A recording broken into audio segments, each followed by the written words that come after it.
भाग दौड़ भरी जिंदगी और काम का अधिक बोझ तनाव चिंता को जन्म देता है। यही कारण है कि लोग मानसिक तनाव से ग्रसित हो जाते हैं। यदि आप जिंदगी में बहुत बुरे दौर से गुजर रहे हैं, आप टेंशन और डिप्रेशन से ग्रस्त है, तो श्री कृष्ण की यह बातें आपके लिए एक उम्मीद का जरिया बन सकती हैं और यह बातें आपकी जिंदगी बदल सकती हैं। श्री कृष्ण कहते कि वर्तमान की सोचे, बीते कल और आने वाले कल की चिंता ना करे, सब कुछ भगवान पर छोड़ दे। संसार में परिवर्तन निश्चय है, यहां सब बदलता है। आज दुख है तो कल सुख भी आएगा, आप बस धीरज रखिए। आप अपने शरीर का या किसी भी चीज का मोह त्याग दें, ये शरीर और सब मोह यही छूट जाएंगे। दोस्तों, श्री कृष्ण यह भी कहते कि क्रोध इंसान का सबसे बड़ा शत्रु है। आप क्रोध को त्याग दें। क्रोध में इंसान विवेक खो देता है और मन अशांत बना देता है। आप खुद को भगवान को समर्पित कर दो, भगवान पर विश्वास रखो और अपनी चिंता और दुख उन पर छोड़ दो। सबका सम्मान करना सीखे। सबके प्रति सम्मान भाव रखेंगे तो आपका दुखी मन और वियोग दूर जाएगा। अधर्म के रास्ते पर कभी ना चले। अधर्म का रास्ता पतन की ओर ले जाता है। कर्म करते रहना जरूरी है। कर्म के लिए ही मनुष्य का जन्म हुआ है। कर्म से ऊपर कुछ नहीं। फल की इच्छा किए बिना कर्म करने वाले इंसान का आध्यात्मिक ज्ञान बढ़ता है। खुद पर विश्वास न खोने दे। आप खुद का निर्माण कर सकते हैं। जैसा आप अपने बारे में सोचेंगे वैसा होगा। जीवन में संतुलन बहुत जरूरी है। सुख मिलने पर अधिक प्रमोद न करे और दुख आने पर निराशा में न डूब जाए। दोस्तों, मानसिक तनाव से तो आजकल हर दूसरा इंसान इसका शिकार होकर बैठा है। इसका कारण जहां एक तरफ जीवन की परेशानियां हैं, तो वहीं दूसरों ओर अपने धर्म संस्कृति से दूर होते जाना है। जी हां, आजकल के युवा पीढ़ी की बात करें तो इनके पास न तो इतना समय है, न ही कोई दिलचस्पी है। माना जाता है कि आज के समय में अधिक लोगों को मानसिक तनाव से इसलिए गुजरना पड़ता है क्योंकि उन्हें धार्मिक ग्रंथों कभी पढ़े ही नहीं है। इनको श्रीमद् भगवद गीता के बारे में पता ही नहीं है। भगवद गीता को पढ़ने के बाद शायद हर इंसान अपने हर तरह के मानसिक तनाव से पीछा छुड़वा सकता है। आइए जानते हैं गीता में उल्लेखित इन्हीं उपदेशों में कुछ उपदेश जिन्हें जानने वाला व्यक्ति हर तरह के मानसिक तनाव से मुक्ति पा सकता है। श्री कृष्ण कहते हैं कि मानसिक तनाव से मुक्ति का सबसे आसान तरीका है कि हमेशा अपनों से तजुर्बेदार लोगों से समय समय पर सलाह विचार विमर्श लेते रहे, परंतु निर्णय सदैव स्वयं की बुद्धि से ही ले। महाभारत के अनुसार श्री कृष्ण ने भी केवल समय समय पर अर्जुन को सही राह दिखाया, मगर उस पर अपनी सूझबूझ से चलने का फैसला वे खुद ही लेता था। अर्थात उन्होंने उसे ज्ञान देने के बावजूद यह स्वतंत्रता दी थी कि वह स्व विवेक से निर्णय ले और कार्य करे। यानी व्यक्ति को पराश्रित नहीं, स्वाश्रित होने का आह्वान कर स्वावलंबी एवं आत्मनिर्भर बनना चाहिए। इसके लिए आप समय निर्धारित करें और कितने भी व्यस्त क्यों न हो, इन्हें पूरा करने का प्रयास जरूर करें। इससे आपके मन की उदासी दूर होगी और कुछ नया करने का उत्साह बना रहेगा। आप इसमें कहां तक सफल हुए हैं और कितनी गतिविधियां कर पा रहे हैं, इसका लेखा जोखा रखें। हिंदू धर्म शास्त्रों में तप 3 प्रकार के बताए गए हैं: शरीर, वाणी और मन, जिनका प्रयोग प्रत्येक व्यक्ति को लोकहित में करना चाहिए। कहते हैं वाणी मनुष्य की सबसे अच्छी मित्र है। इसमें इतनी ताकत होती है कि इसके दम पर व्यक्ति चाहे तो पूरे संसार को अपना मित्र बना सकता है या शत्रु बना सकता है। इसलिए श्री कृष्ण कहते हैं, बोली हर व्यक्ति को चाहिए कि उसकी वाणी नियंत्रित और मर्यादित हो। जब भी किसी प्रकार का कोई संकल्प लें, इस बात का ध्यान रखें कि आपके मन का स्थिर और अचल होना अति आवश्यक है। तो वहीं अपने उद्देश्य को हासिल करने के लिए निरंतर प्रयास करते रहें। अपने मन को लक्ष्य के प्रति रुचि जागरूक रखें। चिंता करने के बजाय व्यक्ति को हल निकालना चाहिए और हल न हो तो शांत रहना चाहिए। भगवद गीता के अनुसार आगत विगत की चिंता से मुक्त होकर कर्म पथ पर आगे बढ़ते जाना चाहिए। घटनाएं प्रकृति के घटनाक्रम की कड़ी हैं और वे समयानुसार घटती रहती हैं। अनावश्यक चिंताओं में उलझना जीवन के अमूल्य समय को नष्ट करना है। कोई भी मनुष्य क्षण भर भी कर्म किए बिना नहीं रह सकता। सभी प्राणी प्रकृति के अधीन हैं और प्रकृति अपने अनुसार हर प्राणी से कर्म करवाती है और उसके परिणाम भी देती है। श्री कृष्ण ने गीता में कहा है, सलाह और विचार विमर्श तथा मार्गदर्शन भले ही सबसे लेते रहें, लेकिन निर्णय स्वयं की बुद्धि से लेना चाहिए। श्री कृष्ण ने अर्जुन को पूरा ज्ञान देने के बावजूद यह स्वतंत्रता दी थी कि वह स्वविवेक से निर्णय ले और कार्य करे, पराश्रित नहीं। स्वाश्रित होने का आह्वान कर व्यक्ति को स्वावलंबी एवं आत्मनिर्भर बनने का संदेश दिया है। तब 3 प्रकार के बताए गए हैं, शरीर, वाणी और मन। तीनों का उपयोग लोकहित में करना चाहिए। वाणी मनुष्य की सबसे अच्छी मित्र है। इससे व्यक्ति सारे संसार को अपना मित्र बना सकता है या शत्रु बना सकता है। अतः बोली की महत्ता, शब्दों का प्रभाव और वाणी को नियंत्रित और मर्यादित रखें। किसी भी संकल्प को पूरा करने के लिए मन का स्थिर और अचल होना आवश्यक है। उद्देश्य प्राप्ति के लिए हमें निरंतर प्रयास करता रहना चाहिए। मन को बार बार अन्य बिंदुओं से हटाकर अपने लक्ष्य पर केंद्रित करने की प्रक्रिया को दोहराते रहना चाहिए। इस प्रक्रिया का चमत्कारिक प्रभाव देखने को मिलता है और कार्य तल्लीनता से संपन्न होता है। इसलिए लक्ष्य के प्रति रुचि जागरूक करना चाहिए। आगत विगत की चिंता से मुक्त होकर कर्म पथ पर आगे बढ़ते जाना चाहिए। घटनाएं प्रकृति के घटनाक्रम की कड़ी हैं और वे समयानुसार घटती रहती हैं। अनावश्यक चिंताओं में उलझना जीवन के अमूल्य समय को नष्ट करना है। इसलिए तनाव रहित होकर अपना कर्म करते जाना चाहिए। जीवन में प्रगति के लिए मन मस्तिष्क के साथ साथ तन का स्वस्थ रहना भी जरूरी है। कोई भी कार्य शरीर के द्वारा किया जाता है। यदि शरीर अस्वस्थ है तो वह कभी भी कोई कार्य नहीं कर पाएगा। अतः शरीर साधना बेहद जरूरी है। भगवान श्री कृष्ण अर्जुन से कहते हैं कि हे अर्जुन, कर्म करने में तेरा अधिकार है, उसके फलों के विषय में मत सोच। इसलिए तू कर्मों के फल का हेतु मत हो और कर्म न करने के विषय में भी तू आग्रह न कर। कोई भी मनुष्य क्षण भर भी कर्म किए बिना नहीं रह सकता। सभी प्राणी प्रकृति के अधीन हैं और प्रकृति अपने अनुसार हर प्राणी से कर्म करवाती है और उसके परिणाम भी देती है। भगवान कृष्ण कहते हैं कि इस विशाल ब्रह्मांड में प्रत्येक व्यक्ति एक छोटी सी रचना है। हमारी चेतना ब्रह्मांड का एक हिस्सा है। हमारा मन, शरीर और इंद्रियां सभी ब्रह्मांड के साथ एक है। अगर आप यह सोचकर भ्रमित हो जाते हैं कि आप इसका हिस्सा नहीं हैं, तो कभी भी अपने आप से नहीं जुड़ पाएंगे। हम एक डिजिटल युग में रहते हैं जहां आप किसी भी चीज की तुलना में अपने गैजेट से अधिक जुड़े हुए हैं। आप तो अपने कंप्यूटर, स्मार्टफोन, टैबलेट या टेलीविजन सेटों में व्यस्त हैं। आप प्रकृति को एक अलग इकाई के रूप में देखते हैं और आप अपने जीवन के बारे में कभी भी यह विचार किए बिना चलते हैं कि आप इसका एक हिस्सा हैं। इस मानसिकता के कारण मनुष्य प्रकृति और स्वयं को नष्ट कर देता है। प्रकृति एक शक्तिशाली उपचारक है। यह शुद्ध, सुंदर, आत्मनिर्भर और आत्मचिकित्सा करने वाली है।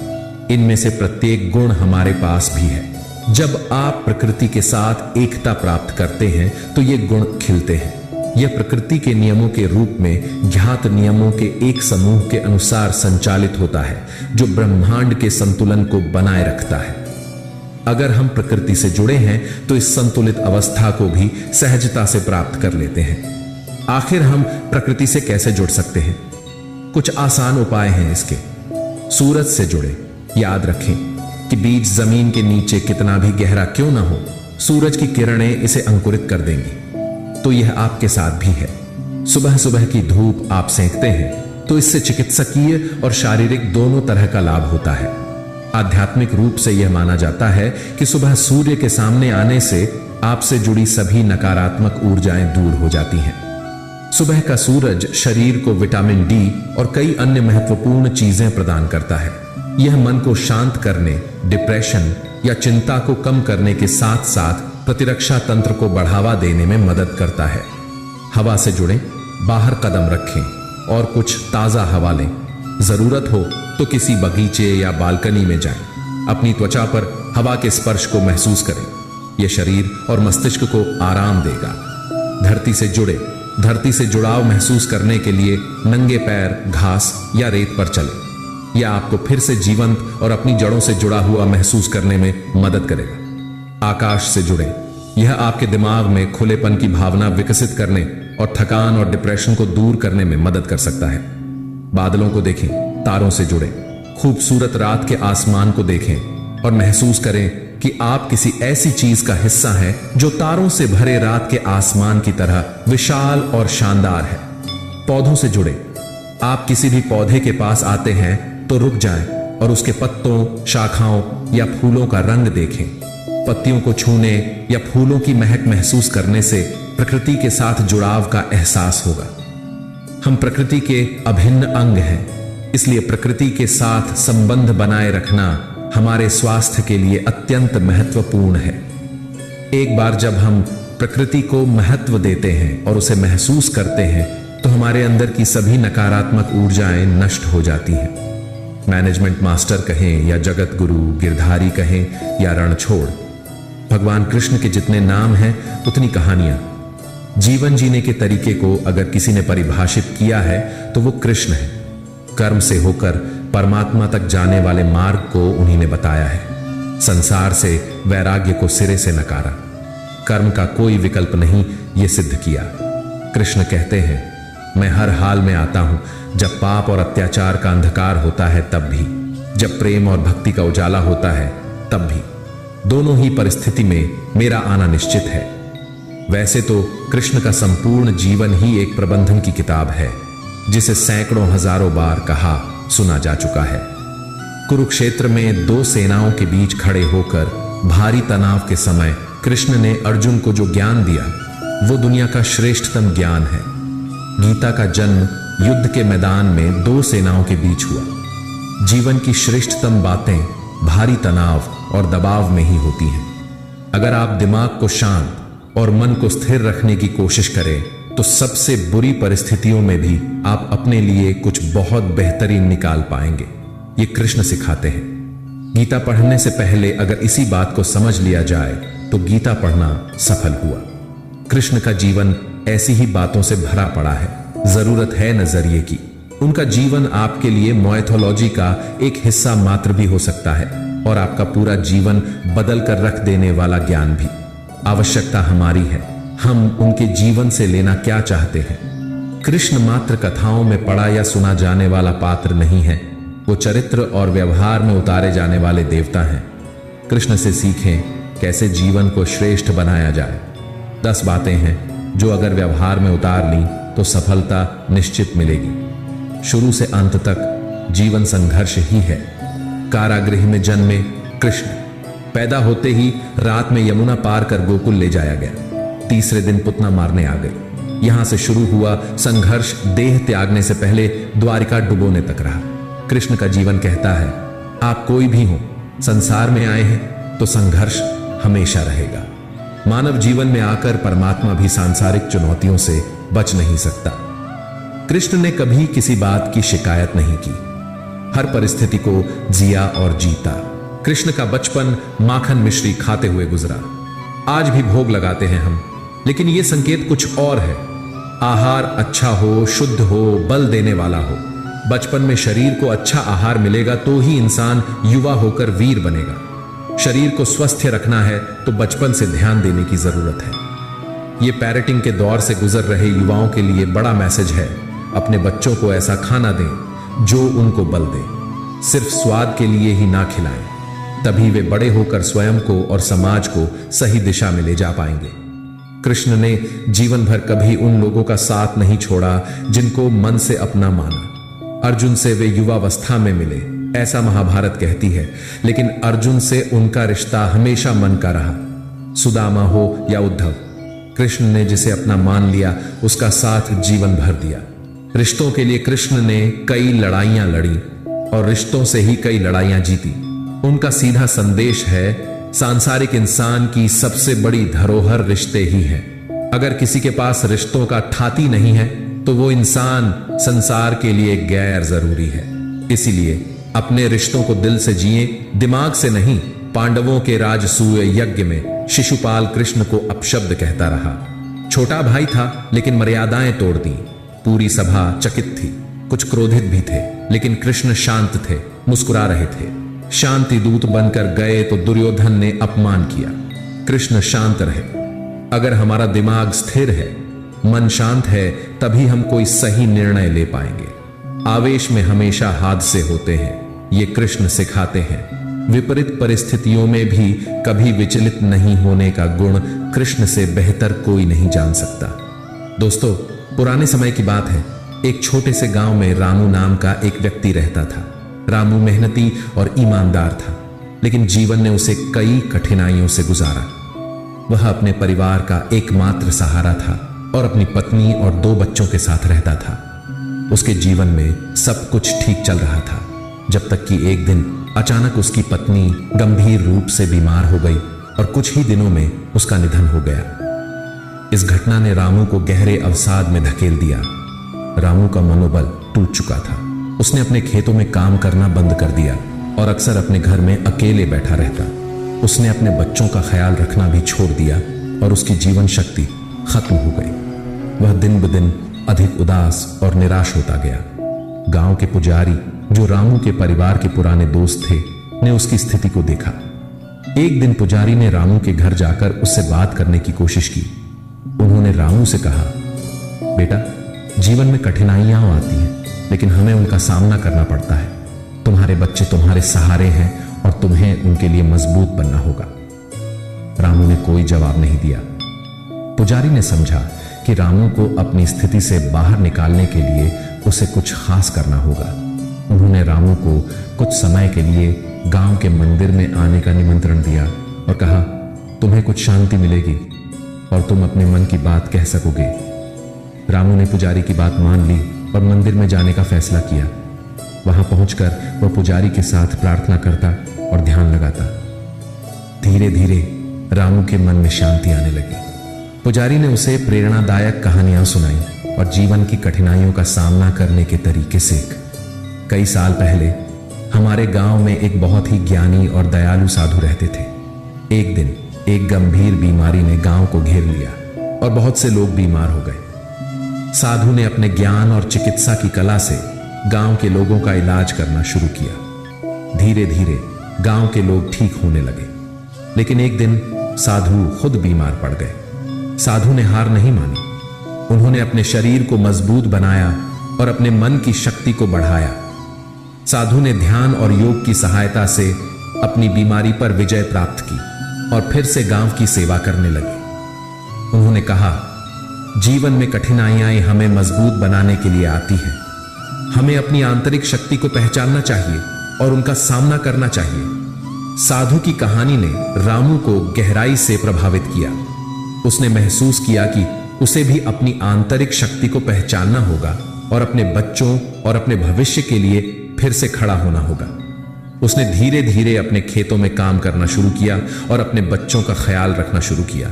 रामू ने अपने जीवन में सकारात्मक बदलाव लाने के लिए ध्यान और योग का अभ्यास शुरू किया। उसने गांव के अन्य लोगों के साथ मिलकर अपने खेतों को उन्नत किया और नई तकनीकों का उपयोग करके अपनी पैदावार बढ़ाई।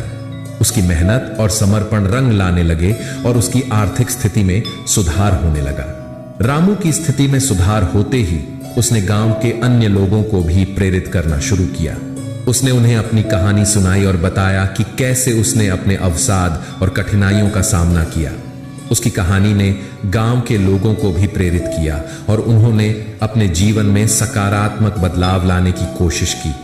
कुछ सालों में रामू का जीवन फिर से खुशहाल हो गया।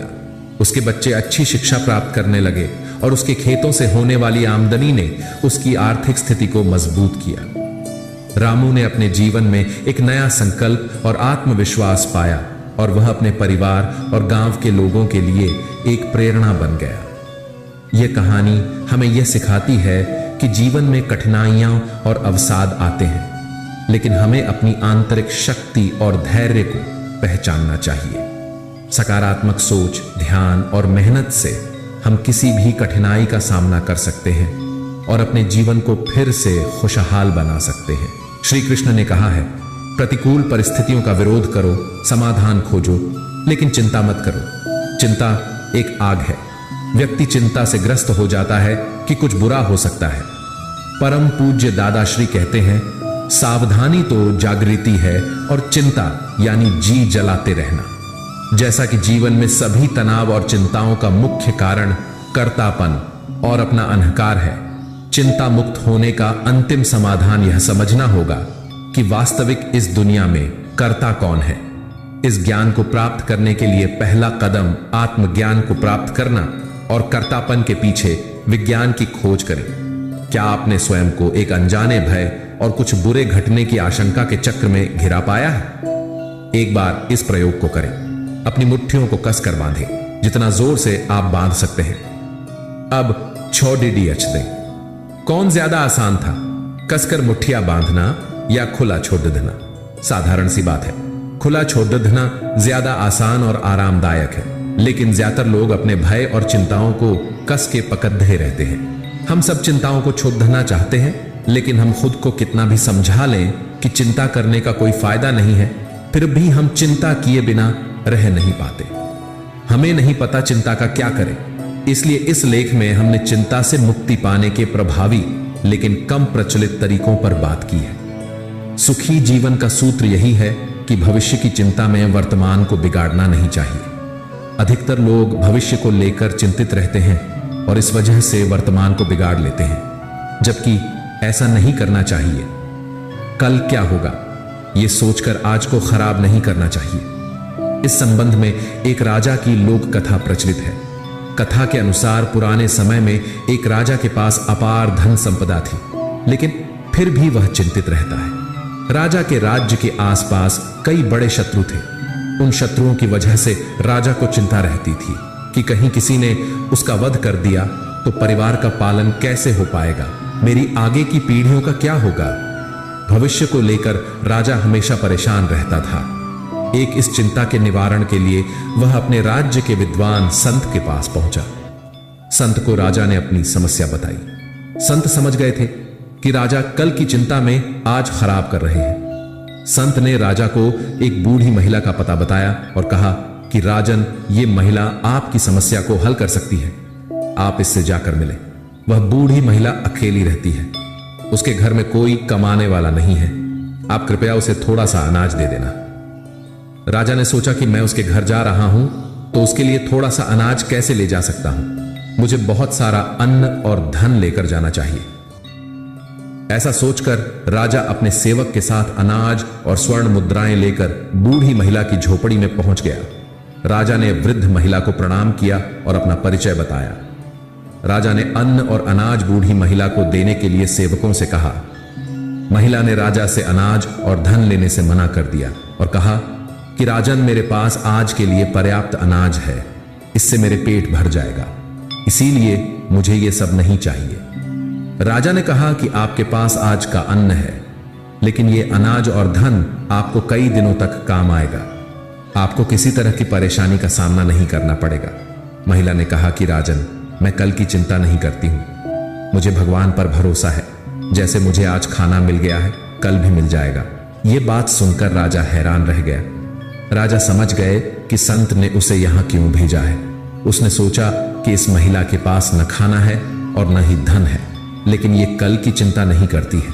मेरे पास तो अपार धन संपत्ति है, फिर भी मैं बिना वजह कल की चिंता कर रहा हूं। इस छोटी सी कथा की सीख यही है कि हमें भविष्य को लेकर चिंता नहीं करनी चाहिए, वर्तमान में खुश रहना चाहिए। धर्म के अनुसार काम करते रहेंगे तो हमारा भविष्य भी अच्छा ही रहेगा। तनाव एक ऐसी बुराई है जिसकी वजह से इंसान कमजोर बन जाता है। तनाव बढ़ाने वाली बातों से दूर ही रहना चाहिए। तनाव से बचना चाहते हैं तो जल्दबाजी और चिंता न करें। सोच समझकर निर्णय लेंगे तो कई समस्याओं से बच सकते हैं। अपनी ऊर्जा चिंता करने में खत्म करने से बेहतर है इसका उपयोग समाधान ढूंढने में किया जाए। श्री कृष्ण ने अपने जीवन काल में दुख ही पाए। हे, पहले मां छूटी, फिर पिता छूटे, फिर जो नंद यशोदा मिले वे भी छूटे, संगी साथी छूटे, राधा भी छूटी, गोकुल छूटा, फिर मथुरा छूटी। श्री कृष्ण से जीवन भर कुछ न कुछ छूटता ही रहा। नहीं छूटा तो देवत्व, मुस्कान और सकारात्मकता। श्री कृष्ण दुख नहीं, उत्सव के प्रतीक हैं। सब कुछ छूटने पर भी कैसे खुश रहा जा सकता है, यह श्री कृष्ण से अच्छा कोई नहीं सिखा सकता। इसलिए हमेशा खुश रहें, सदा मुस्कुराते रहें। चलो दोस्तों, मेरा सफर यहां तक ही था। मैं उम्मीद करता हूं आपको यह वीडियो पसंद आया होगा। ऐसे ही प्रेरणादायी वीडियो को देखने के लिए लाइक, शेयर और चैनल को सब्सक्राइब कर देना। जय श्री कृष्ण।